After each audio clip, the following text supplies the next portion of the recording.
Hey everyone, Jason here, and I'm back with another Nanocoaster video. Today we're going to be doing Verbolten from Busch Gardens Williamsburg.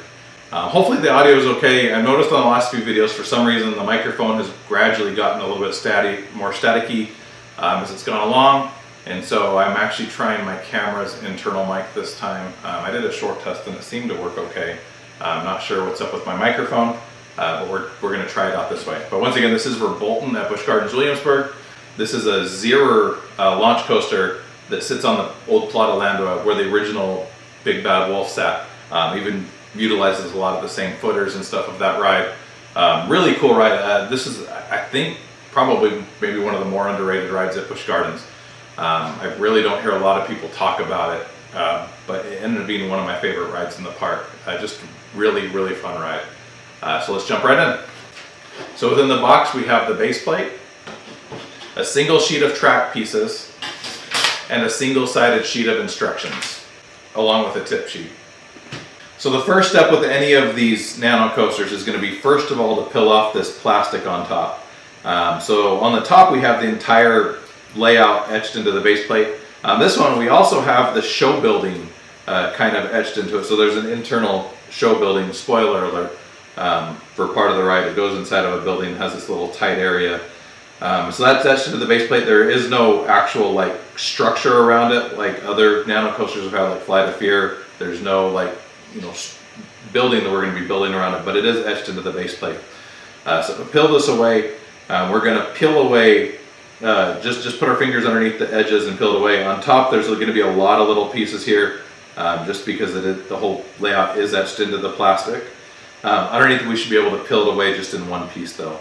And so I'm just going to peel all this away and then we'll move on to cutting out the pieces.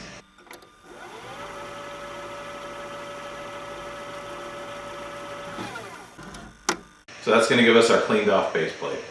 So if you've seen any of my other videos, you know something I like to do is to add a larger logo to the base plate. The kit does come with a little logo sign, however I like to have something a little bit larger. So here I've cut out the Verbolten logo. I do have the SVG down below if this is something you want to do or if you want to use it for anything else. This model does have quite a bit of blank space, and so this is going to be a pretty easy one. I cut out the logo fairly large. So I can just kind of peel this away now and apply it to the base plate, and then we'll move on to cutting.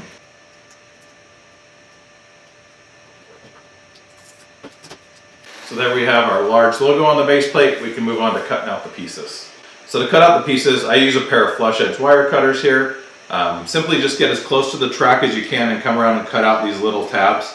The tip sheet says to use nail clippers. I like the flush edge wire cutters. I think they give you a little bit cleaner cut, let you get really close to the track. And if you have a good pair, you should be able to go around really easily. They do wear out over time, so if you're building a lot of nano coasters, you may want to have a few pairs. I think about this 2-pack on Amazon for $7.99 or something like that. So the second 2-pack I bought, every pair of flush edge wire cutters I've ever used has worked fine, so most of them are probably fine. But yeah, so these are the ones I got. I will have a link to these ones down below if you want to use the same ones. But I'm going to just quickly go around, cut out each of these pieces, and we'll move on to assembly. So now that we've cut everything out, it's time to jump into assembly. So the first piece we're going to be doing is going to be actually a pretty tight piece. So it's this piece right here, has just 4 small tabs on it. And this is going to be a portion of the ride inside of the show building. And so the easiest way to do this is probably going to be to start on the inner portion of it with the higher end here. And so on the show building there's a single tab in the middle of the circle that will just kind of line this up onto. And then you just kind of want to bend this around, lining up each of the tabs.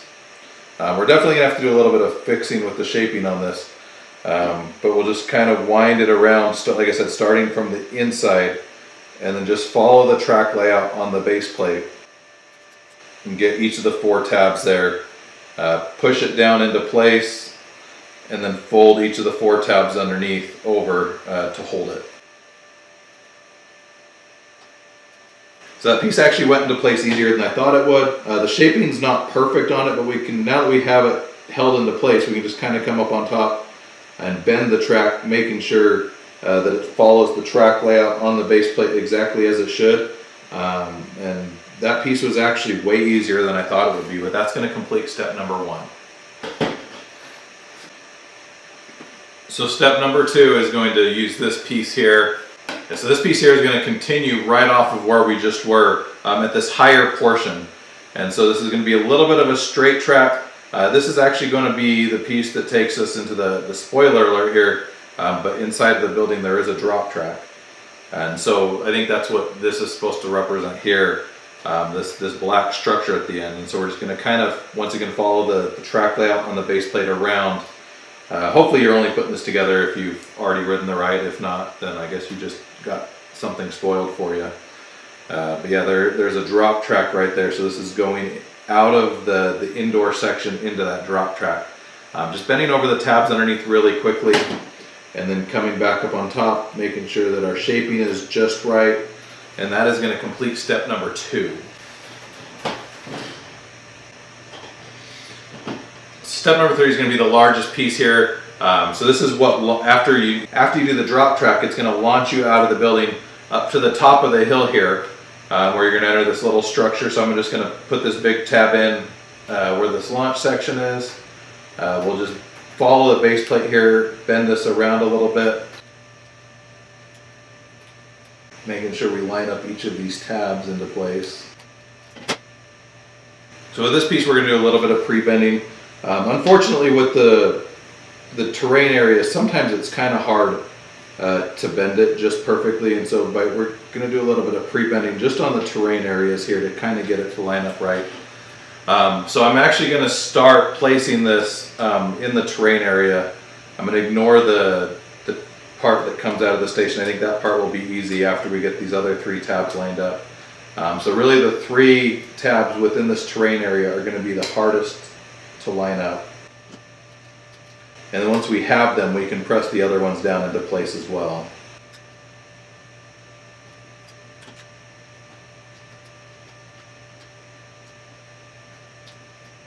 And then once we have it in place there, we'll bend over the tabs underneath to hold it.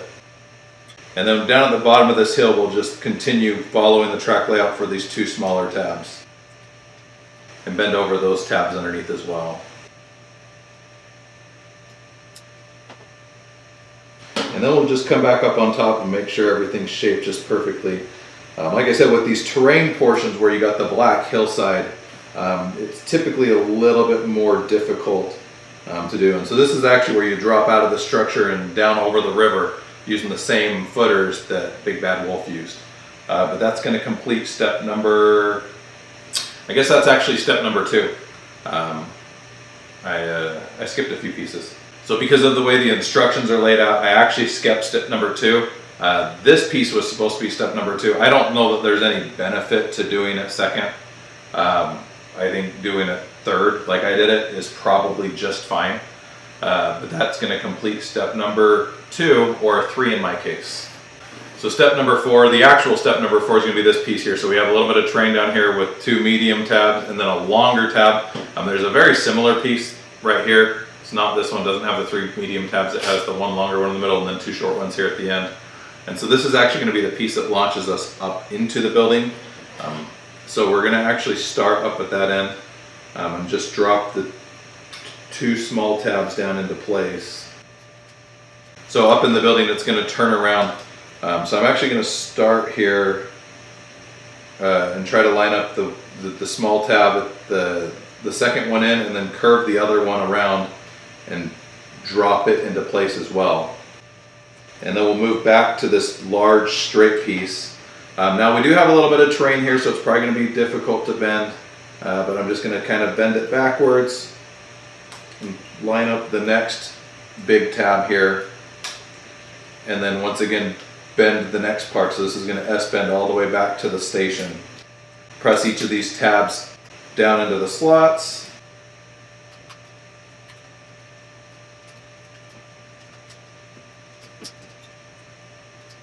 And then we'll bend over each of the tabs underneath to hold it into place. And then come up on top just to make sure that the track layout all matches exactly how it should. Most of it's pretty good, except part of this in the show building. We've got to make sure the ends connect just properly. And just make sure everything looks good. And that's going to complete step number 4. So step number 5 is going to be our final piece here, and it does have a little bit of terrain too. However, most of the terrain area is on a straight piece. There is going to be one bend in it, and so I'm actually going to start there. I'm going to start in the station here on this edge closest to me and drop the 2 tabs down into place, and then we'll just kind of come around here, bend this backwards, and get the 3rd big tab to line up just perfectly. And I'm actually going to bend over those tabs now on those 3 to hold it into place since I have them. And then this last piece, we just have to curve back the other way, lining up each of the tabs here with the slots in the base plate, and folding those over as well.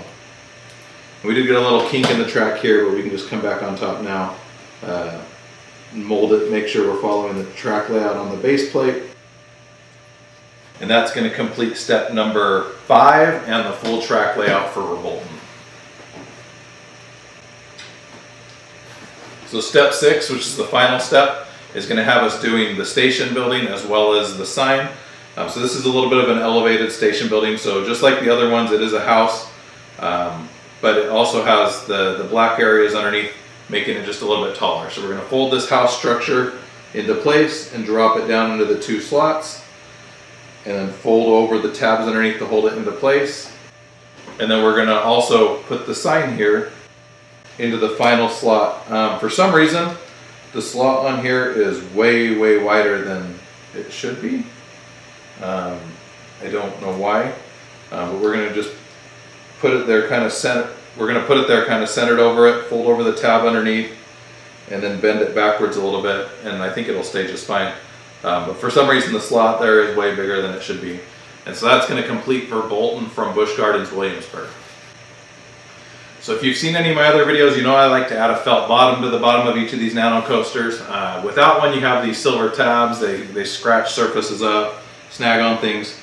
And so here I got a piece of adhesive felt from Amazon. I already got Pantheon out of this one. I'm also going to do Verbolten out of the same piece. Typically I like to line up with a flush edge. I'm kind of, with this one, I probably could have gotten another piece out and saved this one for a different nano coaster, but I already have this one out from Pantheon, so I'm just going to use it here. But we're just going to kind of line it up so that it uses one of the same straight edges that Pantheon did, and then trace around the rest of the base plate here. Once we've traced around it, we can just come on here and cut about 1/8 of an inch inside of what we traced.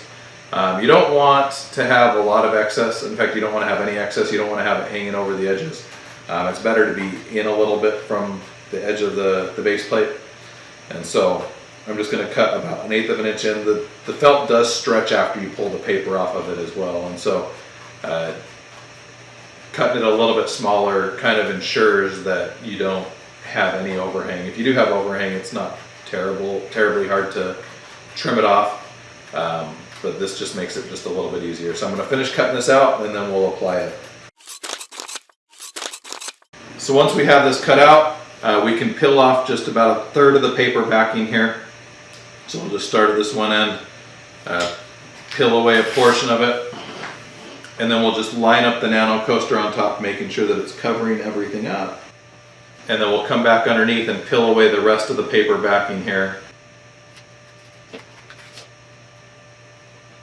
And then we'll just press down on it to hold it into place. And so there you can see we now have a nice felt bottom. The kit will slide around on the table really nicely. And so once again, this is Verbolten from Busch Gardens Williamsburg. This is available from the park for $49.99 and eligible for a season pass holder discount. Most nano coasters are $34.99 most places. This one and Apollo's Chariot were both $49.99. For some reason, Pantheon was $54.99. I don't know why that one cost more than the others. Those are the only 3 I got from Busch Gardens. I also considered getting Loch Ness Monster. Didn't love the ride, but it's iconic for what it is, and so I considered getting that one. Decided not to, and so this is what I got. I don't know how much the other ones at the park were. I know the SeaWorld parks tend to charge more, unfortunately, for their nano coasters. But really cool model. Really happy I got this one. Really underrated ride, in my opinion. And I think the model turned out looking great. I hope you enjoyed this video. If you did, if it helped you out, make sure you hit the thumbs up button down below. If you want to see more nano coaster and coaster cutout videos, make sure you hit the subscribe button. Thanks for watching and have a great day.